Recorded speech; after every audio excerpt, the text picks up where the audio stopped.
Hi everyone, this is Hippy Dippy. Now you might be wondering why is there 1001 video games you must play before you die? Well, I'm going to read you the whole entire book. This is my favorite book of all time. I actually bought the book, but now I'm going to read it to you guys because it should be interesting on how I can read. I'm going to mess up a lot of words because English is not my forte. But I will be playing some video game music of the video game that I'm playing. Unless GTA is on here, which it probably is. But I'm not going to be playing music that's copyright. I'm only playing music from the video game itself, unless it's GTA. Or a video game that actually has words where I get copyright claim. So that's what we're going to be doing. So we're going to be going through this whole entire book, which has a total of nine 1,900 no 972 pages, which I could probably skip most of them. So we are going to go to this. So we are going to go through the 1970s, and as you may have seen it, yes, the Oregon Trail is the first one thing. So we're gonna be doing this. So we're gonna be reading the whole entire book. And the first two games on here are the Oregon Trail and Pong. The Oregon Trail was released date on 1971. Various things. Entertainment, the developers MECC. I don't even know if they're a company anymore. So millions of children grew up in the 1980s with the Oregon Trail installed in the classroom PC. Nationally presented as educational software, students learn almost nothing about the actual Oregon Trail. That's fucking bullshit. Mostly that it was a place where you shot bears, forded, forded rivers, and occasionally died of cholera. I think that's what it is. I know it's a disease.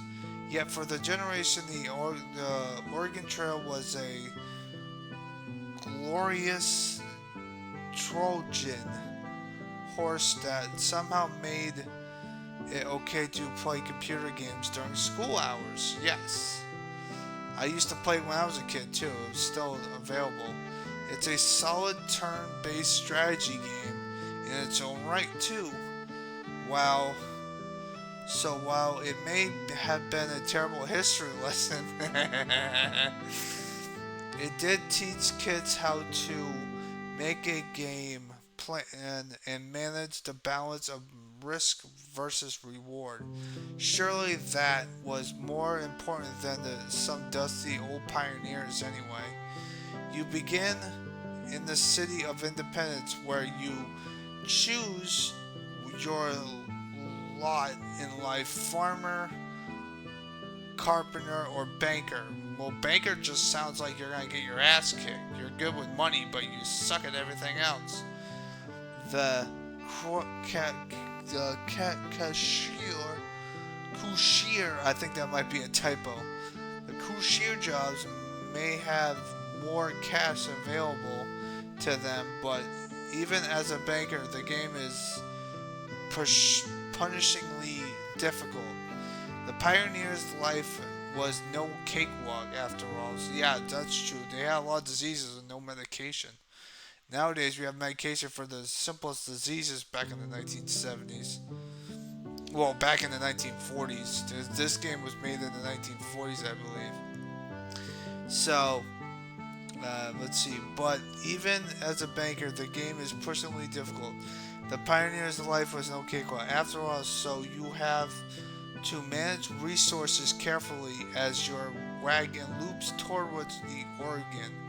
Do you keep your family fat and healthy or starve them to the food budget? That sounds like a fucking ridiculous thing. But more bullets for hunting or grab a spare part in case of a breakdown. The long grid of the trail is broken up by landmarks. Most rivers crossing. It's here foolhardy players have met their demise. by wandering into 8 feet deep waters. Just a book on fairy fare. The Oregon Trail has seen countless ports and remakes since 1971's debut, but the canonical version is probably the 1985 version for Apple II computers. Damn, I feel old. It's this edition where color graphics that were remarkable detail for the time. Yeah, nowadays it just looks like ass. the most most players remember as their first encounter the strange beast known as educatement. Okay, GT. Okay. So now we're gonna stop this because the next one's gonna be Pong, and I don't think there's no music by Pong. So the release date is 1972. Various Atari was the developer into sports game.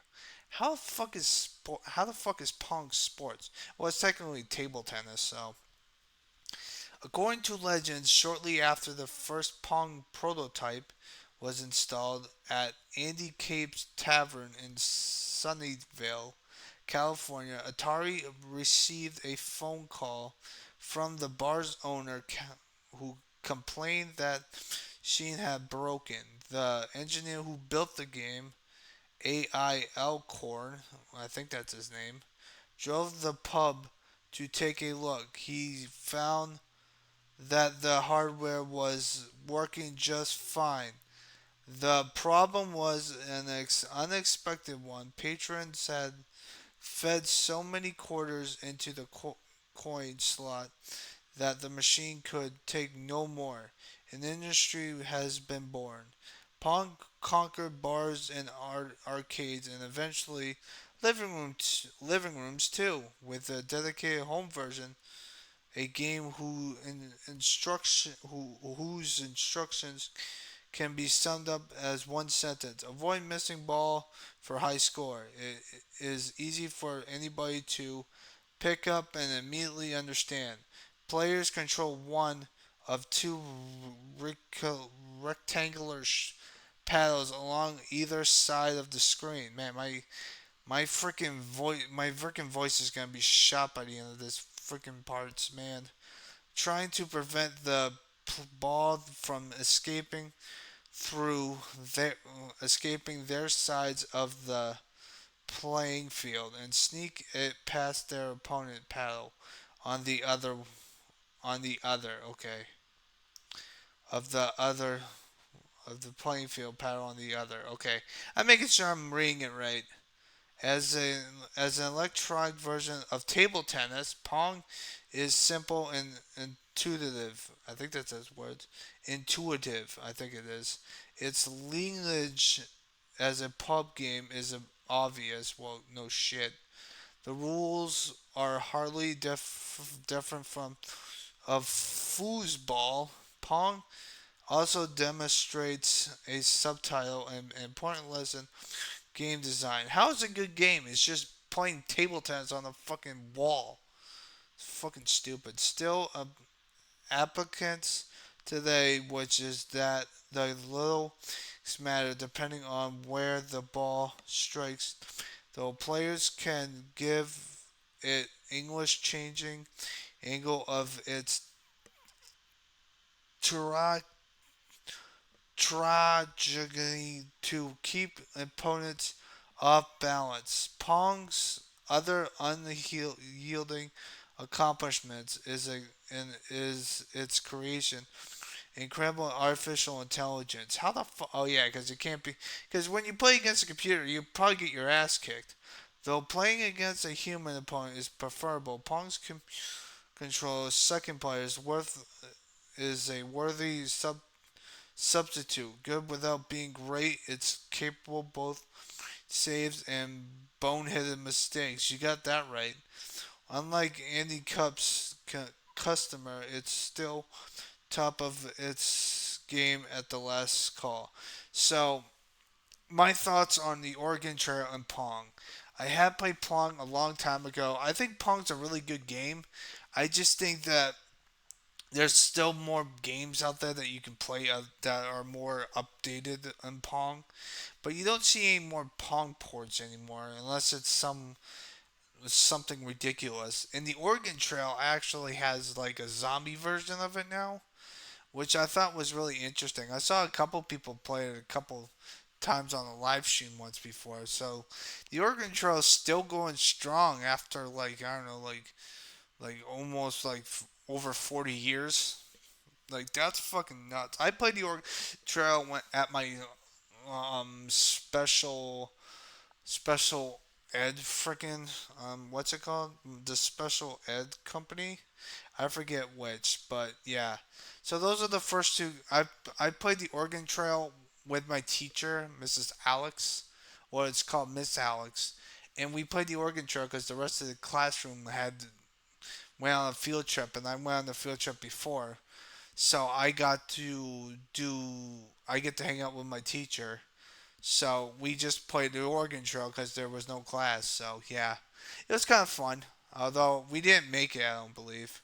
Although I think she might have said it. So the next video that we're gonna be doing is Boot Hill. Never heard of it. And Breakout. I've had played Breakout before, but never Boot Hill. So when I give my final thoughts on these two games, it's just going to be for Breakout. So I hope you guys have a nice positive day. Take care, and I'm going to try to get some music for either game. If not, then you're just going to hear me talk while you guys read it. So I hope you guys have a nice positive day, and always stay positive.